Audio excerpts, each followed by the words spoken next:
வணக்கம். நெருப்பு தமிழன். கண்ணே கலங்குதுங்க. ஜீ தமிழில் சரிகமப்பா அப்படின்னு ஒரு ப்ரோக்ராம் நடந்துகிட்ருக்கு. அதில் பங்கு பெறுகின்ற சின்ன பச்சிலம் குழந்தைகளை எல்லாம் பார்த்தா உண்மையிலேயே அவங்க பாடி அவங்களுடைய திறமைகளை வெளிப்படுத்தும் போது அப்படியே கண்ணில் இருந்து கண்ணீரெல்லாம் கொட்டுது.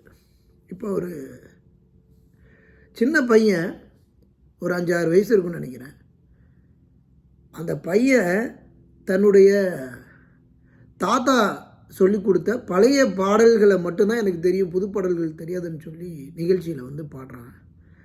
அவன் பாடும்போதெல்லாம் அப்படியே கண்ணுலேருந்து தண்ணி கொட்டுச்சு. அதுதான் இசைஞானி சொல்லுவார். இசையினுடைய வாயிலாக ஒருவர் பாடும்போது அந்த இசையை நீங்கள் கேட்கும்போது உங்களுடைய இதயத்தில் இருக்கக்கூடிய அழுக்குகள் எல்லாம் கண்ணீராக கொட்டும் அப்படின்னாரு. உண்மையிலேயே ரொம்ப